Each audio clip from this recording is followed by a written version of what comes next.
These past weeks, I did Spider-Man, I did Black Panther, and now I think it's time to talk about Magik herself. Uh-oh, Richard! Magik is such an interesting character. When this game first released, she was one of those characters where someone would smurf and pretty much destroy a whole lobby to get all the way up to GM. Bro, he was dead, bro. If he wanted you out of there, he'll go do it himself on feet by himself. Mastering those one-shot combos early in the game with Magik was one of the easiest ways to get through rank, because she was one of those characters that could actually bully her way up to the top. But with the introduction of a lot more characters, a lot more sensible people, this character just doesn't do what she used to do. I'ma just come out and say it. Compared to Spider-Man and Black Panther, this character is probably the most boring out of the three. And there's nothing wrong with being boring. I just personally think from seeing her and playing her that this character is alright. As a really old character in this game, Magik has really stayed in the same spot for like a grip now. Similar to Black Panther, she has received absolutely nothing to move her in the meta.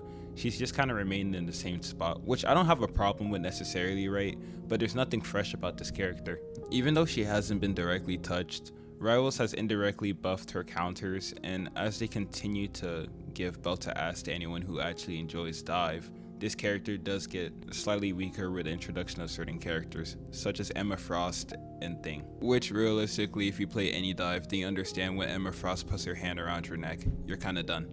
But with this character as well, even though she has really amazing skins and a lot of people are really dedicated to playing this character, I can say confidently that nothing has changed with this character since release. Only minor tweaks and fixes with this character has happened since release.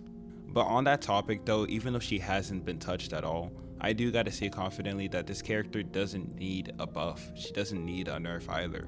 They've just remained in the same spot that is kinda a little bit bothering me for some odd reason. Unlike both Spider-Man and Black Panther, she doesn't move at light speed. I actually think she's relatively easier to deal with compared to Spider-Man and Black Panther. But even then, she's really reliable. She gets a lot of shield from fighting people, and she's actually one of the characters that you can't beat on one-on-one. And her ultimate is not bad at all. With a way of just fighting the whole entire team, she's really good compared to the two. Now, some things and suggestions that I did have for this character pretty much all align with just team up for Magik. Not only would this benefit Magik herself, but this would benefit Black Panther and maybe Salak players if they cared about that. I think the team up for Magik is completely stale. I think it's been in this game for too long, and honestly, I see them removing it within the season half. And that way, we're removing them, we get 2 new slots for both Black Panther and Magik, which allows them to have a lot more form of play. Let me know your thoughts and how you guys feel about Magik as a whole. And I gotta say, for these past 2 weeks, thank you guys so much for the support on my last 2 videos. Genuinely, it really means a lot to me to see you guys comment, like the video, subscribe, because I even got, I think, 10 more subscribers than I did before, and I want to continue being consistent doing this content with you guys. So thank you again.